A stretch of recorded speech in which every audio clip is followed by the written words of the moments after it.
Coming to you from UBN Studios in Burbank, California. You're listening to the Unsugarcoated Podcast with your host, Ollie Alanius. Hey everybody, welcome back to another episode of Unsugarcoated with Alia. I am so happy to be here with you, not on you. Hopefully I'm not on you. Well, maybe I'm in your ears and I'm on you, but I don't know. Just kidding. Anyway, so happy to be here with you. I actually have some amazing guests. We're going to be talking about business today. What does it take? What does it look like for some other individuals? And one of the reasons that's actually an important topic to me, because I feel that when we talk about surviving trauma and a lot of stuff, a lot of us have to figure out how we take, and I'm going to be really candid, how do we take our kind of broken pieces at times and bring them all together so that we can figure out what we want to do in life. And for some people, finding a job is the best thing that you could do for yourself. And then there's these other people in the world that don't function well unless they are operating a business or pursuing their entrepreneurial dream. Different types of entrepreneurs out there, by the way. There's social, there's the entrepreneur that's driving an Uber, and then there's the entrepreneur that's managing 31 companies, or the 31 locations with several hundred employees, which I have actually done that in my life as well. So it's important for me that people know how to operate businesses. That empowers you when you maybe have an idea and then you just don't know how to go about it. So I'm very thankful to have friends who have been through a lot of these different processes and have their own powerful stories. And we're going to get to that. But also in the vein of talking about business, for me, I want to share, we just recently came back from the Venice Film Festival. I'm so excited. I love looking. It's funny, I have to be candid. I'm looking at pictures of J-Lo and other people on the red carpet in Venice. And I'm like, oh, I was just there last week. How nice. I missed it. If you missed it, we have a video to show you and a couple pictures of my recent trip to Italy with my husband, the amazing film producer. He recently executive produced The Card Counter with Tiffany Haddish, Oscar Isaac, Paul Schrader was the director, and Ty Sheridan was in it as well. So it was just an incredible experience, you guys. And in the vein of business, I want you to know that anyone looking at our lives should know that it doesn't come easy.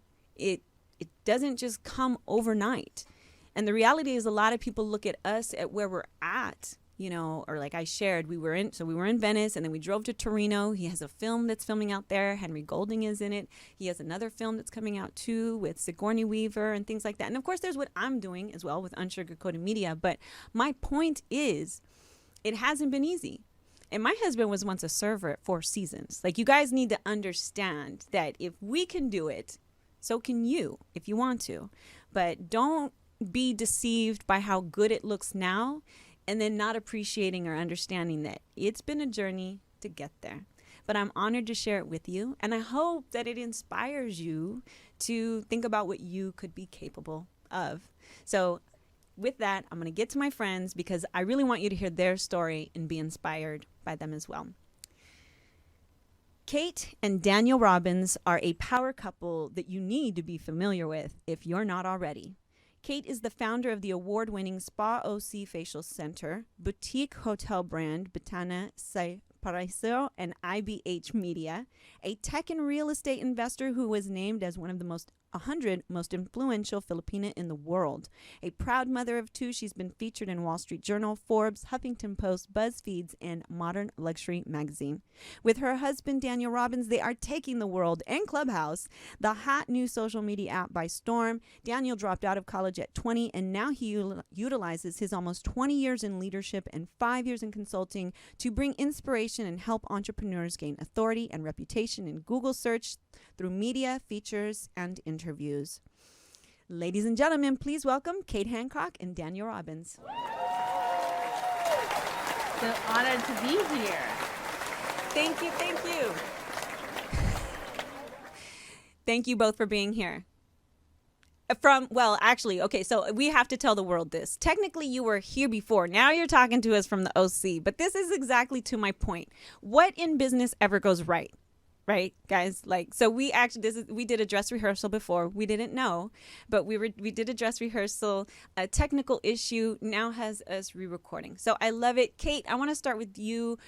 Tell our audience where you're talking to us from, and if you would just kind of give a brief intro on what you've kind of experienced in business, or what's brought you to the point where you're inspired to help other entrepreneurs. Hi everyone, my name is Kate Hancock. Alia, what amazing intro. Thank you so much again. It's such an honor being here. Well, I actually I grew up in the Philippines really not having much, and I started um, selling stuff online to Amazon with my $20 capital. I scale it to $1 million after a year, and I sold 8-figure e-commerce business after 4 years. And as an entrepreneur, you go through ups and downs. It's definitely a roller coaster ride, and sometimes you win, sometimes you don't have it. Just like COVID last year, what it did to our businesses. We have a brick and mortar store in California which shut down, and our hotel business in the Philippines still shut down right now. So we understand, Dan and I understand how it is being an entrepreneur, and you need to have that sense of community, and that's the reason why it really aligns with our purpose in life, and that is to inspire 100 million entrepreneurs in the world. I love that. And, Dan, your amazing husband and co-founder, I would love for you to say hi and talk about how it's been. We'll go into some of your background, but, for you both are very passionate about helping other entrepreneurs. When it comes to business, what's been some of the biggest challenges you've seen entrepreneurs face or heard about? Like, because we're talking about Clubhouse, and I know what you guys have done there. We'll get into all of that. I know I'm kind of like, but what is one of the biggest challenges, or what are a couple of biggest challenges you've seen over the past year that you've learned about? Yeah, so I think for me, and what we see constant questions that come up, it's really around, like Kate had mentioned, they just don't know anyone else. And if you don't know anyone that's doing something that you want to do, you really don't know how to do it. And you don't even know how to go to get resources to figure out. Because the truth is, anyone could launch a business in the US. You could file for an LLC. Now you have a business. You're a business owner. But how do you know how to market your product? How do you know the right fit? How do you know how to hire people? Do you have enough money? I mean, there's so many reasons why businesses fail, and majority will fail, right, within the first 5 years. And I think a lot of people just don't have the resources and the community. They don't have the people. They don't know anyone else. You talk to your family member, hey, my business is challenging. Your family member said, why don't you just go get a job? I think that's common. So I think you really need to know other people that are in the same situation, so you can really actively share with each other what you're going through. And that's why people say it's a lonely place. I think there's a lot of mental health with entrepreneurs that's rarely talked about, but I think it really is a big issue, and people just they don't want to talk about it, so they just close up their business and they move on. I think that we're seeing this a lot. People just don't know what you only know what you know, and you don't know what you don't know, and that's where the issues arise. So to you, really quick, Dan, what was the moment that you knew you were an entrepreneur? Because I feel like that's a significant moment. Yeah, I don't even know if I am a great entrepreneur, to be honest. I think you're married to one, right? You're definitely married to one. Kate is a great entrepreneur. So we recently did this test from somebody, an amazing author, and I laughed. I told him, hey, I failed your test, even though it was not even pass or fail. It was just a way to know if you are an entrepreneur or not. It's kind of a fun thing. And he said, it's okay, because your partner, your wife, she's an entrepreneur. I said, fantastic. She's a great entrepreneur. I struggle with anxiety. I struggle with fear. There's a lot of things that block. And by myself alone, I don't think I'd make up a good entrepreneur, but I'm really honest and open about that. I think some people are built for it. I really do think that, yes, you can learn how to do things, but it's either within you or it's not. You're either born with the traits or you're not. And if you're not like me, then it's good to just find someone who is. And I think you can make a great partnership. Yeah, absolutely. I agree. Kate, for you, so you've had definitely the path of an entrepreneur. You said you kind of had some early struggles too. What was that moment that you decided and you said, I'm an entrepreneur? Well, Alia, when I was a kid, my aunt actually forced me to sell pastries when I was in early I think I was in grade six. We call it grade six in the Philippines. But I remember my very first, I was so embarrassed to sell that pastry. I tried to hide when my friends would see me in the market. But I remember I was selling like street foods, and I was selling t shirts.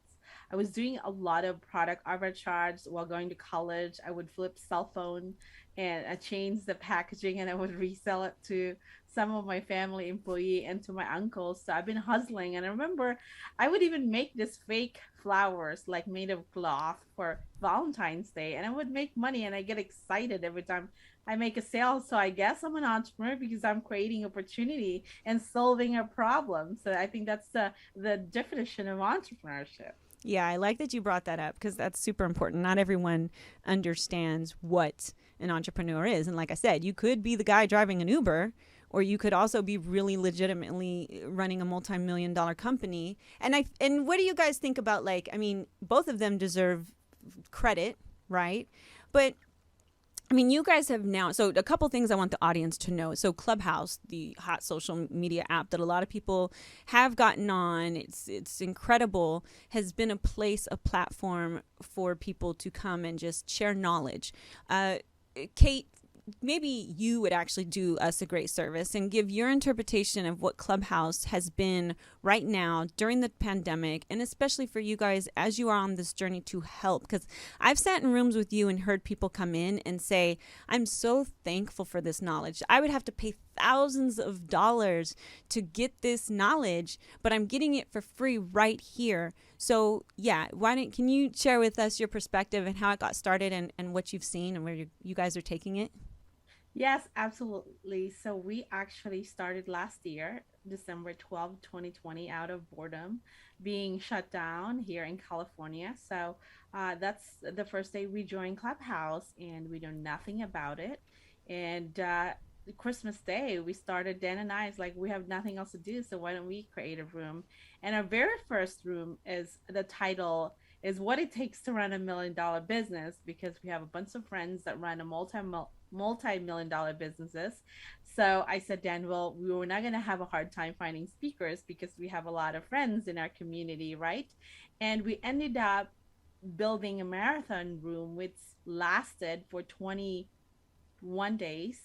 And recently we did it again. So what we've been doing is basically helping entrepreneurs, giving them advice, what's their next strategy, how to market their product, how to get cash flow, pretty much everything you ask as an entrepreneur, or how to move your products to the marketplace. So that's what we've been doing. It's fascinating is a lot of the successful entrepreneur, they're willing to give their time as a give back for being lucky or being blessed of running businesses. So it is truly inspiring, and that really aligns with our why, as I mentioned earlier, and that is to inspire 100 million entrepreneurs.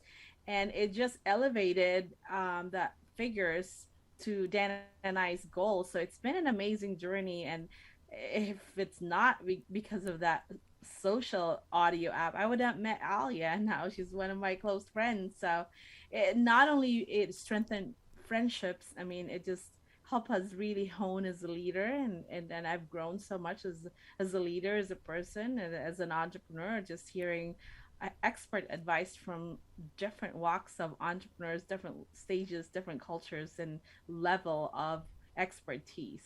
So that was our experience in Clubhouse. Dan, you guys, I love that. And oh wait, actually I'll back up. Sorry. January 15th is my date. And the first night I ended up in your guys' room. I feel like this is a date. This is our anniversary. Okay. This is like January 15th. We got to put it on the books next year. We got to do so. It's like, I genuinely feel like this date it represents something so incredibly special to me, because when I was able to go in there, and yeah, I mean, I'm a person with a lot of knowledge and I'm happy to share it. I mean, hence the podcast and bring in my friends. So I know exactly what you're doing in that room. You guys are so welcoming. I genuinely love you guys. Yes. For anybody who's thinking, do I like my guests? Yes. These ones I know, these ones I love, these ones I love to hang out with. We've traveled, like I've gone to New York, I've gone to Vegas, because that's the thing. You guys are taking it off the app. But you guys, on top of that, you have a mastermind, but you've also been bringing in these incredible speakers. Dan, what is your process as you guys go through this? And we're going to get to some questions that are really on the subject of building a business and your guys' experiences. But I really want people to know that there are places you can go and find this information. And you guys curate an amazing experience, very high caliber guests. What's your process when you're selecting somebody that you want to not only bring, because that 85 days marathon, Kate, how many people went through your room? That's 810,000 entrepreneurs globally. That's fascinating. Like, you'll never be in one stadium room that many people. Exactly.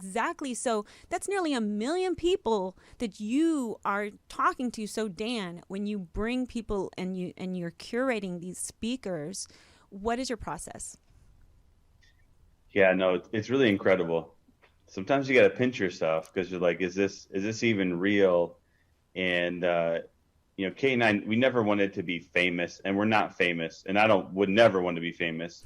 But I think it's great that we're helping other people, get following, get notoriety, because there's so many great people out there. They just don't know how.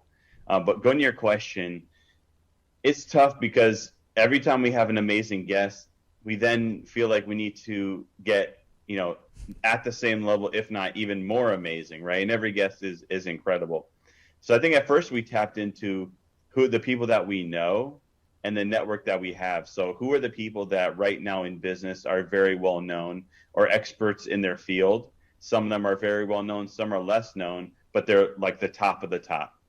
So I think we started there, and we started getting them to come in. For example, like Jeff Hoffman from Priceline, speaks all the time. He has $3 billion companies.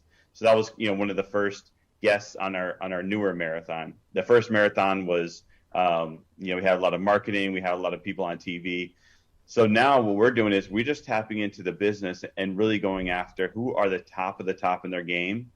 And that's really been something that's been very helpful.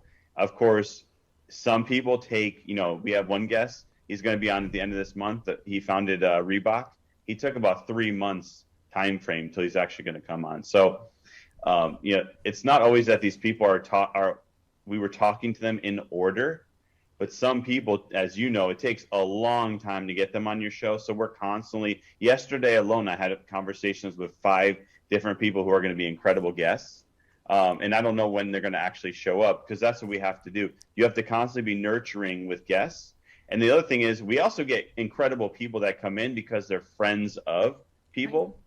And so that's been a huge one too. So when I see them come in, I immediately send them a message and invite them on the show. And they love that because their friend is there and they know how it is, and they trust the environment. Mm-hmm. So I know I threw a lot at you, but I think there's different ways to approach it. And that's the only way you're going to win long term, because obviously, there's 52 weeks in a year. As you know, filling up 52 guests, we try and do at least once a week. It is, it's a feat, and it takes time. It does. It does. Oh, go ahead, Kate. Yes. Well, it doesn't happen overnight. I think I have to say it took me 5 years to build my personal brand, and I was able to build relationship with a lot of the successful entrepreneurs. So when I bring them in on Clubhouse, that automatically elevate the level of the community, the room, who's in there. And I have to say the very first marathon really gave us a big boost, because we were the popular room early on in Clubhouse without having the entrepreneur category on the app. So we were the first one to curate that environment. And in that sense, we have Grant Cardone, Ty Lopez, Les Brown, Damon John was hanging out in the room. So when you have these people coming in and out in the room, and swear by that we curate an organized room that really elevates our brand, and it's easier for us to invite other people because they've seen who's in that stage. So that really helps us a lot. But definitely it takes a lot of curated move how to really convince speakers. Especially, you ask them to speak for free. Normally, they have a high ticket fee of $100,000 upwards for an hour. So it was truly an amazing. I feel like it's a challenge, it's a game, but it's very exciting for us. I mean, Dan does a lot of that work of behind the scene. But I love how everything that you guys are talking about still goes into the process of running any business, right? I mean, like, Dan, you're talking about feeding the pipeline.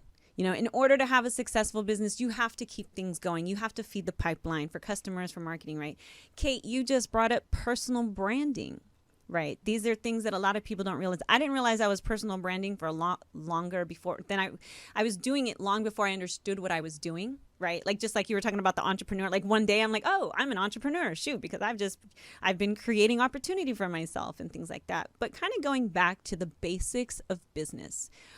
We have a culture right now where a lot of people just resigned from their jobs. The Great Resignation, right? A lot of people are saying, screw working for someone else. I want more control, or I'm going to go start a business. For either of you, when somebody does that, and again, going to the whole, we know not a lot of businesses actually survive the first 3 years, let alone 5. What are some of the things that you guys feel are the first steps people should be looking at, considering once they say, I want to start a business? Wow, it's a lot of people just jump into that river without having any kind of life support, right? But that's the entrepreneurial journey. But do you have the bandwidth to take that stress and to, uplift yourself to the next level? I have to say, if you're currently working right now and planning to be an entrepreneur, you make sure you have 2 years of money, because you're not going to make money in 2 and 3 years of running a business. 3, are you really built in as an entrepreneur? Can you handle stress? Can you handle that roller coaster of one day you're making a sale and the next month it's cricket time? And D, I mean, like, do you have what it takes to lead and manage people? How do you handle your emotional stress? Do you have really the brain to strategize all the time? Because in reality, if you're a solo entrepreneur, you're going to be wearing different hats. Do you really have what it takes? Sometimes people think they have that talent of one angle, but you have to say your job as an entrepreneur, as a solo entrepreneur, especially in early stage, that requires you 200 different hats. Yeah, agreed. Dan? Yeah, I mean, always love what Kate has to say. I think the only thing I would add on there would be having a product that actually the market wants. I feel like a lot of people, and we hear this a lot, they say they have this idea and nobody else really cares about it, or their idea is brand new, but actually it's already being done. So I don't think they've done enough research or even testing in the market. Kate is so good about doing a test, see if the market responds, and if they do, going forward. If not, moving on to something else. I think a lot of people, they get caught like, I have this great invention, I have this great idea because I want it, and then they go and find out that 5 other people want it, but that's it, and they put all this money. I mean, they put all their savings, they've taken money from their home. I mean, sometimes it's quite scary the lengths that people go before actually testing the market to see if it's a fit, or even learning about what did they even do with that product. They spend a lot of time creating a product, but not enough time learning, is it a fit, and how do I even bring it to market? Yeah. And I love, you may not be an entrepreneur, but you're incredibly wise and smart. And I know that you speak on these topics very well. I love always hearing you talk on it.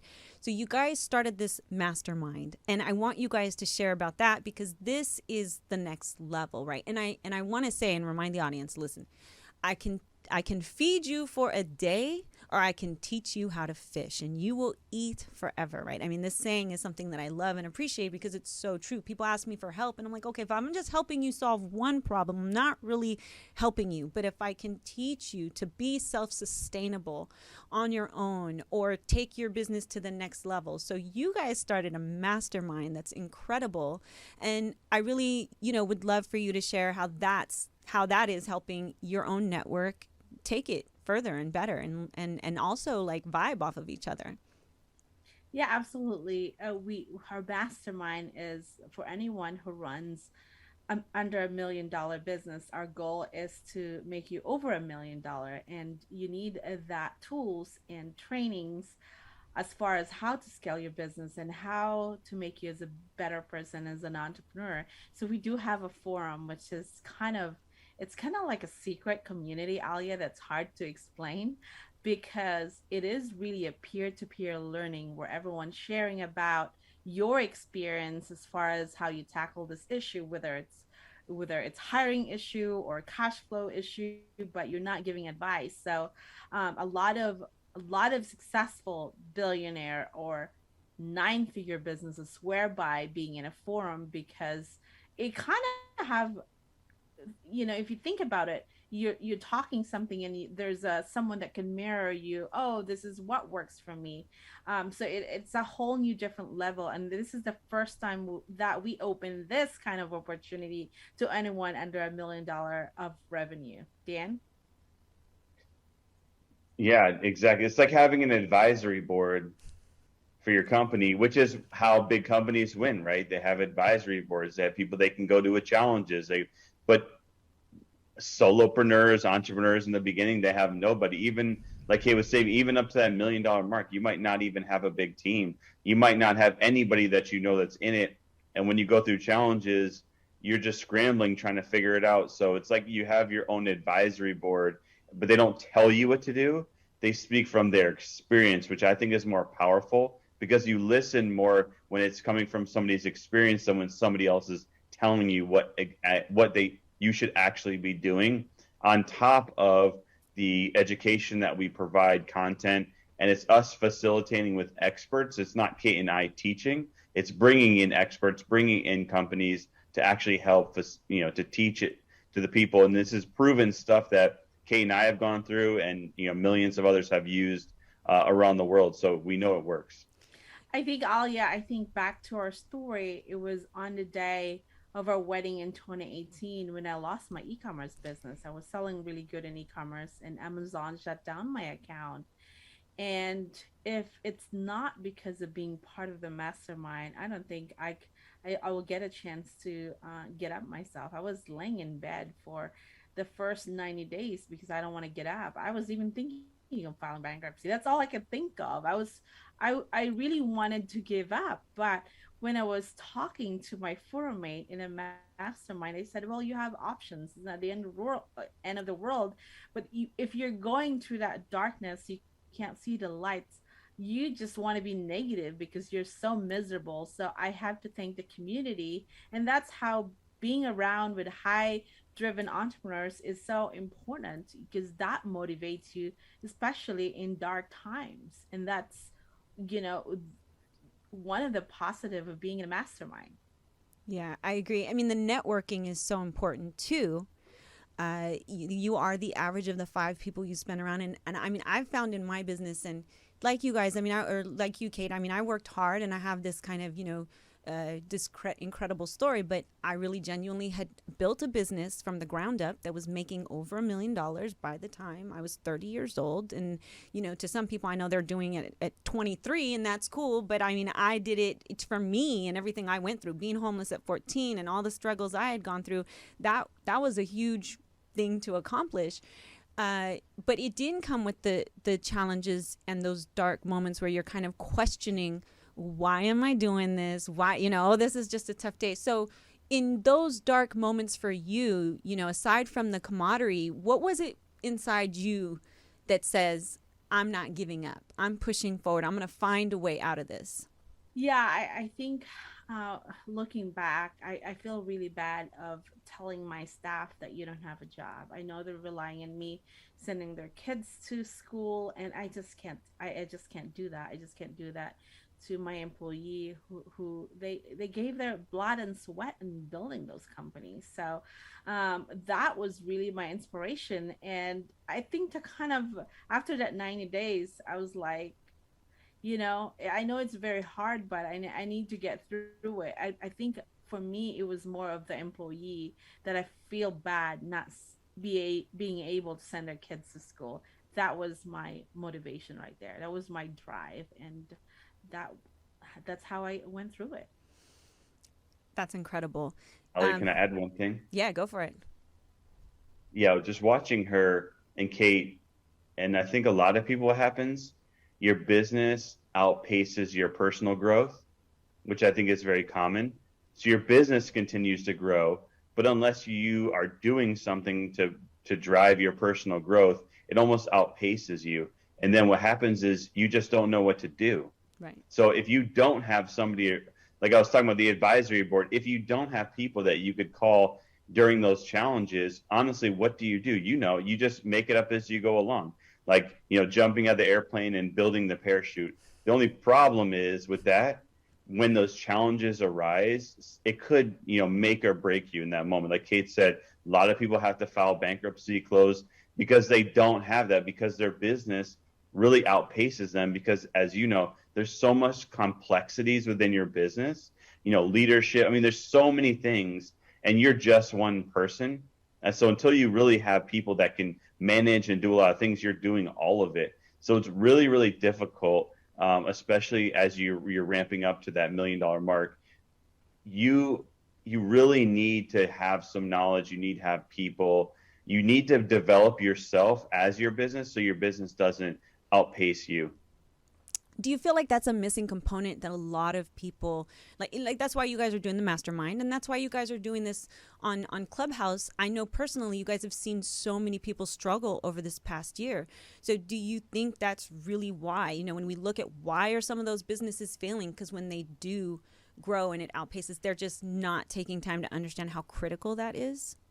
Yeah, absolutely. Especially when you're growing so much too fast, too soon, and your mindset and your knowledge just can't keep up, and embracing that growth. And that is scary, and it's just not sustainable. And that's definitely what happened to me. I mean, it was growing so fast, and I still had the same team when I was running under 1 million. So it just basically ate me alive. So as you grow and scale, you have to make sure your team and you yourself are in the same mindset to to come up with that growth. I mean, it's so important, or else it's just gonna fail. It's just not sustainable. On top of that, I feel like when you do that, then you can also become the biggest bottleneck for your company, right? Like if you're the one who holds all the knowledge and you're the one who's the best at everything, then you become the bottleneck. So go ahead, Kate. Yeah, when you're in that stage, that is when it's so important. You need to have a mentor that can really guide you, because you don't have an answer at that point, right? You've already excelled. I mean, you're at the top of what you know. That's when the mastermind, hiring the top mentor that really has done it, especially in your industry, that is so crucial. And a lot of us, I have to say, I was very close-minded of hiring a coach or the right mentor, because I don't want to spend his money because maybe I can Google this stuff. Well, the stuff of you're paying to pay for that mentorship, it costing you so much money, losing money because you don't have the right advisor or the right mentor. So you have to think that personal growth as the number one expense, just like you hiring the best agency to run your marketing ads. You have to upgrade your brain, just like you're constantly pivoting your marketing strategy. It's the same thing. Yeah. Dan, if I want to lose weight or get in shape, I'm going to hire a trainer and a nutritionist, right? So talk to us about why mentorship. I love that you brought this up, because when we talk about tips, people should really be notating on how do I not fail. Too many people, for whatever reason, do not understand the value in a coach or an accountability person, but they have to know where you're trying to go and how to get you there. And that's where I love the concept of mentorship. Talk to us about why mentorship is so important for entrepreneurs. Yeah. So, I mean, it's just like you're mentioning, you only know what you know. You need somebody that's been through. And I think you could hire a teacher who's never actually been through something, but has knowledge through books. Then you can hire someone who's done everything wrong.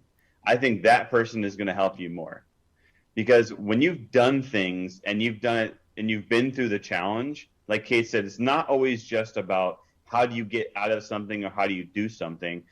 It's also the mindset, because literally, like Kate mentioned, when everything collapsed in 2018, it was her mind that basically shut down. She could do something else, but if you don't have somebody that can walk you through, that's been through it, that can tell you exactly, this is what I actually did, but also this is how I dealt with the feelings, how I dealt with the emotions. I think it's one of the best things that you can do, because we see it all the time.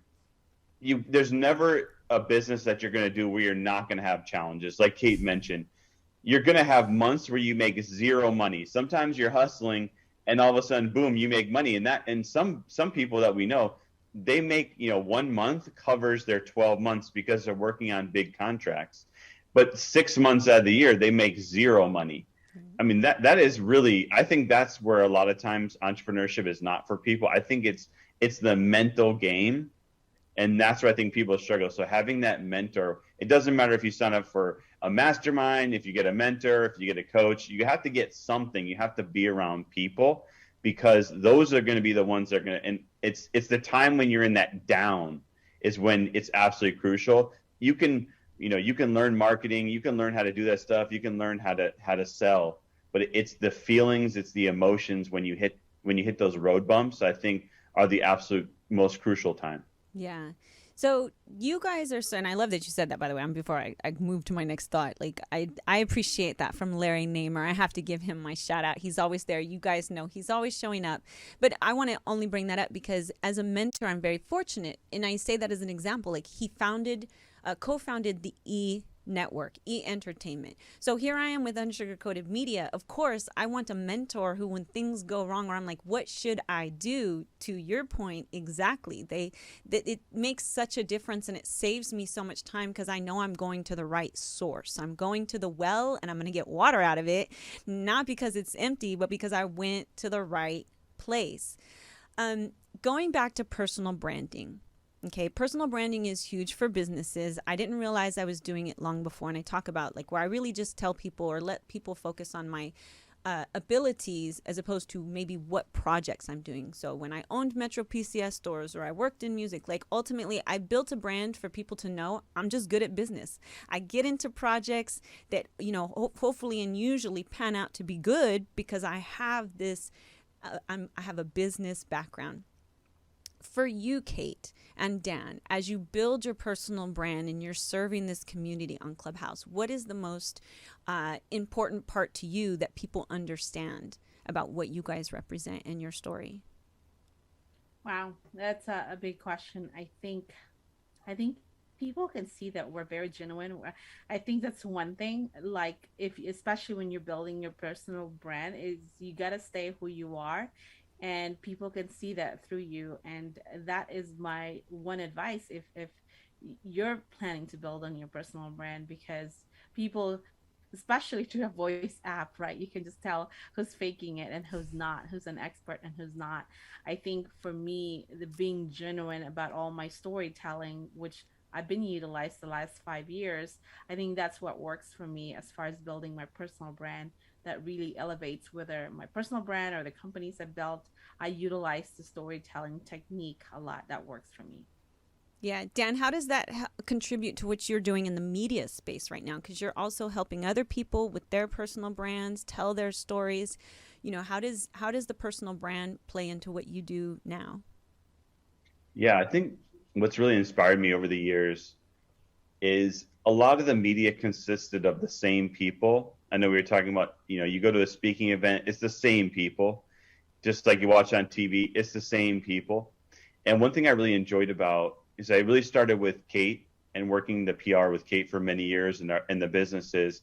There is a gap between how there's so many amazing people, but they're just not getting the exposure, as you know, right? You're the Oprah of Unsugarcoated Media. So you know how it is when you bring someone who normally doesn't get exposure, when you bring them to the light, it's such an incredible feeling. And that's where I feel gratitude. I don't need to be an expert in business. I don't need to be the go-to. What I really like to do is I like people who should be the go-to, should be the expert because they are, but they're just not known. I want to get them on the stages. And that's really what we focus on.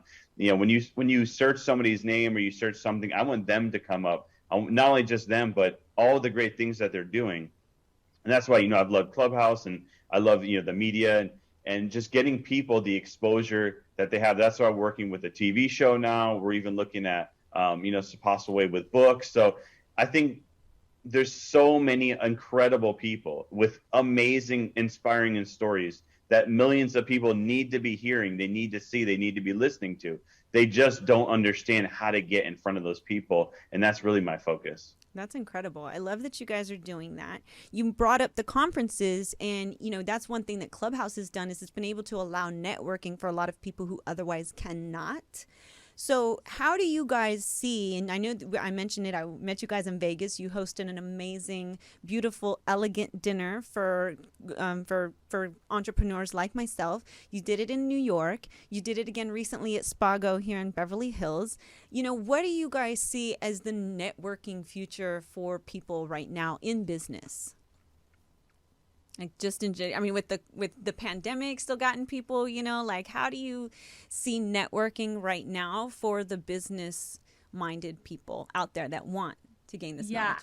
I think it's what I'm seeing the trend right now is it's such a smaller curated group, like a group of less than 30 is the trend. And I think people don't want to waste their time. So they want to know who's coming in, and they want to filter who's the right person. So that will bring an amazing experience to everyone. I think the networking is not like just the speed dating of what we used to do before COVID. I think now people are really careful of who's they're going to bringing into that curated dinner, because again, life is too short. First of all, you wanted to make sure it is an impactful dinner to everyone. So that's the reason why it's important for you to be out there and build your personal brand so people know who you are, or else you can't make it to the best dinner, right? So I think it's a smaller group of curated people that are the right, tribe for and the right vibe for that networking. I think that's what a lot of people are doing right now. Yeah. Dan, do you have anything to add to that? Yeah, I think people used to say, I'm going to go to this conference, or, the marketing of this conference is there's going to be 1,000 people there, 1,000. But the reality is it's very uncomfortable. I know I'm always very uncomfortable in large situations. I think there's a lot of people that are. I think it used to be, I'm going to go, I'm going to pay a lot more money because I want to be in front of, 5,000 people. But the reality is you meet one. And even then, it's very uncomfortable. It's just it's like too much stimulation. There's too many people. So I think Kate hit it right there. When you sit down for dinner at a table with 10 people, you build an incredible bond and relationship. And that's what a great thing that Kate does is she knows how to put people next to each other where they're going to benefit. And that's why we're seeing so much success from these dinners. And not even just our dinners, just this type of environment, I think, is the future, where you're curated. So you're with the right people on purpose. You're next to the right people on purpose. Mm-hmm. And you really, really build that bond because you get to spend a few hours versus trying to meet, like she said, the speed dating. You meet 100 people, but the reality is you don't really get to build the connection, and you go home and you never talk to them again. It's so true, so true. It reminds me of whenever I've gone into like Burlington Coat Factory and suddenly I'm overwhelmed. I'm like, there's too much, and then you just walk out because you're like, it's too many. I completely relate to that. So in going back to Kate, I do not want to miss the part to say, for our listening audience and the ones who can't see your beautiful face. But we did mention you're Filipina. You are a woman that represents not just the female in business, the minority or a woman of color. You have, there's a large part of society saying, who are you to think that you can do these things? How do you feel about that? I just never think of my color at all. I think I've as early as 10, I know I don't want to be poor. I don't want to be working for someone else. I don't want someone to control my time when I can take a break and not. So that was really my driving force. But I don't see myself as Filipino, or because I'm this color, then I should do X, Y, and Z. I see myself as a fair to a lot of people. And I think that really helps me a lot because I have zero fear. I'll take the risk. I don't see myself as Filipina. I see myself as equal to men, whether they're brown, white, or tall, or handsome, or not good looking. That's what I love about America. It's a fair game, and whoever gonna work hard will last the longest and will be successful. So I have to say I'm forever grateful for this country, and I will never get that opportunity in the Philippines because of the class system that we have to go through. I mean, I went Alia, my first job, so, my manager asked me if I know how to use calculator, or if I know how to speak English. Now, would I take it personally? Maybe the first 5 minutes, but I just laugh about it because, hey, I am here in America. I have this job of $7.50. I'm happy selling cosmetics. I don't know what my future is, but I'm just gonna work hard. And I keep on beating her with her numbers. She might not like me because I'm so gutsy, but that's all what it takes. I think being nice to whoever your boss will give you a chance to level up. And I think that's the rule of the game. Well, I love it that you don't see color, but I love that still to some young little girl, Filipina or any other, can look at you and say, wow, if she did it, then maybe I can too. And ultimately, I feel like that is a lot of what you spend your time doing, inspiring, like you said, other entrepreneurs. Now, there's the beginning, there's the mid, and then there's the already beyond successful. Which is your favorite group to work with? I really love to work under a million, but a minimum of 250 grand in revenue. Why? Because they already know how it is being a startup. They already up there. You just need to help them scale to the next level. Mm-hmm. Dan? So that is the kind of level that I would want to work. Dan, who is your favorite group to work with? Yeah, I mean, I would agree with Kate. It startup's hard. Startup is hard, right? You got to get through that phase first. There's only so much you can do, but once it's like a proven concept. Like at that point, 250K, you've proven the concept, and now it's how do you get to the next level? So I agree with Kate. It's but at the same time, I also enjoy working with people that are very successful. Maybe they have 30, $40 million companies, but nobody knows who the heck they are. Because I feel like it's, they need the exposure. So I guess it's a twofold. It is for sure. I had a question in my head and then it literally just went out. But it was funny because the way that I've seen you guys operate, it's been nothing but fantastic. Humility, great culture. What's next? You guys are doing some amazing things with TV. You have the Mastermind. What's next for WMB Club? Wait. Tell that, and then I remembered it. But yeah, go ahead. I remembered. I'm gonna write it down. So I would love to curate more dinners. I think that's my favorite. Ollie, I mean, why not? Can we explore the better restaurants or somewhere secret? I think I'm gonna do it a secret location next time because I don't want people to show up and avoid the crashers. So I'll just put it a secret place because then it's even more special.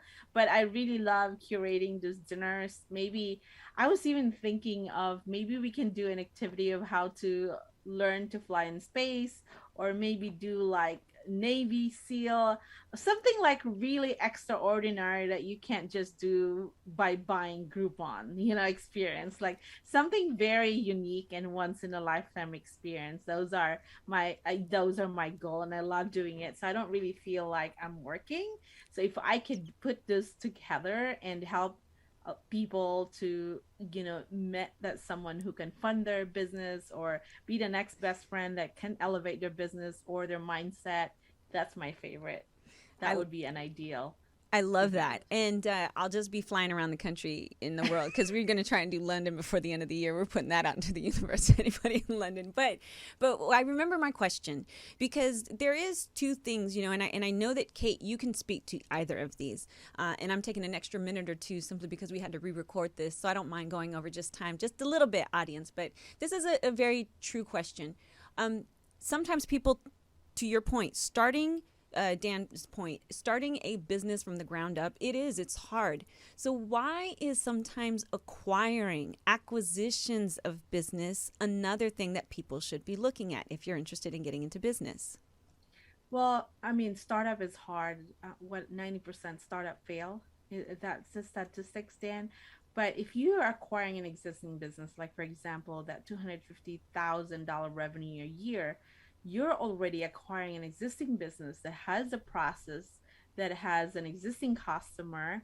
It has already the system in place. It's just easier for you to flip it, make it a better business, and maybe then if you don't want to keep it as a legacy business, then you can exit and you make more money than just building, a startup or just one business. So you can just, it's just like buying a house, you flip it and then do it again. It's the same concept, and you just make better money doing that than building your house from the ground up. So just think about it. Yeah, agreed. And Dan, I have a question to follow that up with, if you might. Like, is it as hard as people think to go? Because I remember we used to do that. We'd go on Craigslist and look for businesses looking to sell, and you do your due diligence. But I mean, is it as hard as some people think? Yeah, I mean, I'd divert to Kate on that one.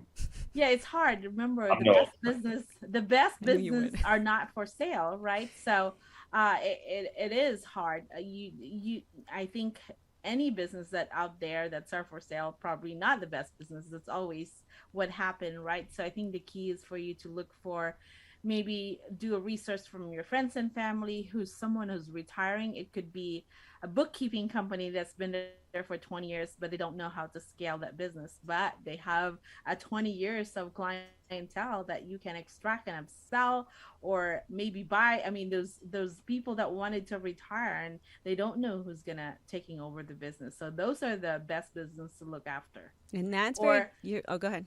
Yeah, or maybe something that a business that doesn't innovate all the time, like for example, a laundromat business where you don't need a person that can run it, and look at their figures, and if it's profitable above 20%, hey, that's way better than you starting a business. Why would you work harder if you can buy a business that just, you don't have to hire a person that can run it, just automate? Those are the kind of business that are so attractive, especially at this time. And you can utilize taking SBA loan if you have good credit. There's a lot of programs out there with very little interest, and they're very, they're very forgiving about a lot of things. So this is the best time for you to acquire businesses, no doubt about it. I love that. And if they want to know how to do it well, they just sign up for your mastermind, right? Yes, that's something that you can learn some of the strategy, but there's another expert person who's my favorite person, Roland Fraser. He's definitely, I have to give him that. He was the one that really changed my mindset since 2020 of last year, April, when I joined his mastermind. I mean, again, you have to look for the person who's done it. It's like, when you hire a coach that has not done a business, what will happen is if you'll ask them a strategy, they'll say, I'll get back to you in this, because they don't really have an answer. But if you have a coach that has done it, built several businesses, know how to flip, they will have an answer to you right away. So absolutely, be watchful when you hire that mentor or coach. Yeah, that's why that due diligence is important, qualifying the people you're taking information from. So Dan, really quick on your end, tell us, where can people get more information on the mastermind, or just find you guys on Clubhouse and social media? How do they get in touch with you and Kate? Yeah, so WMBmastermind.com. You can check us out. Kate is official Kate Hancock, khancock.com as well.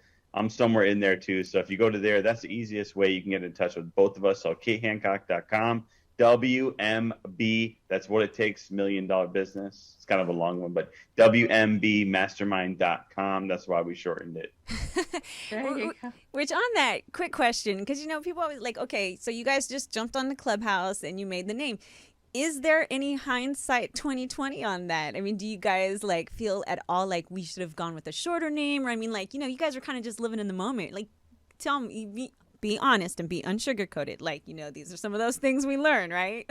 Yeah, for sure. I mean, I'm still debating, to be honest, about the WMB, because it's like, what does that stand for? Well, it sounds like women, man, business, or whatever, right? But it's shortcut for what it takes to run $1 million business. But I wanted to be a little bit different. I would want it to be part of our badass mastermind. That's the kind of name. Then it goes, I think it can go global. It could attract to different audience. And I think I'm still thinking of changing. Hey, that's why I'm the pivot queen. Yes. Yeah, one thing to add to that, Kate is really good with names that way. It's kind of funny. This is not the first time this has happened. She's like, some people take like a year to come up with a name. Like they can't start a business literally because they can't think of the name. Kate has like in 5 minutes she'll have a name and she's already moved forward. But then like 3 years later, we're like, wait a minute, should we change that name? We've actually changed names before, but it's great because at least you move. I mean, the name is such a small part of it, right, that doesn't really matter in the end. You like so many names. We have Amazon. Like, what the heck is Amazon? Like, there's so many names that Google. Like, what does it even mean, or what's the, I think they make up a story later on as to how it's relevant. But yeah, so it's kind of funny you bring that up. But it's always good to change the name early on. Then you don't have to change your website, your merchandise. So I'm thinking of changing it to Badass Mastermind. I don't know. And see how it looks. Yeah. You know what? Put it on a hat or a t-shirt, right? No, I agree. And that's part of business. Sometimes you just run and you later on. I mean, I feel like business is a little bit by football. And I know it's probably funny. I'm a chick using a sports analogy, but you're in the huddle. You're like, okay, go, go, go. Oh, that didn't work. Okay, let's do it again. Huddle back up and do it again. Ultimately, business is about driving an idea forward. And I'm so thankful to know that you guys are not only, and I mean, I'm speaking from, this is me to the audience, you guys. Like, I'm vouching for them. There's the real and there's the fake, but we don't have fake. We got unsugarcoated and we got real as you can get out of here. And I'm just excited to see what you guys continue to do and how you guys are doing it. Because that's the thing. People will follow you no matter what if your brand is strong enough, right? Yeah. Thank you guys so much for being here today with me. I appreciate you. And I know take 2 is going to be gold. Thank you so much. This is so much fun. Thank you. You guys are both amazing and I appreciate you. And I will definitely be seeing you guys soon. To everybody else at home, I just want to say thank you for being with us. Thank you for listening to this conversation, which is I know it inspired you. So please don't forget to share, comment, and spread the word on the amazing things that are happening here on your favorite Social Good podcast. And until next time, thank you for letting us be unsugarcoated. Take care. Bye.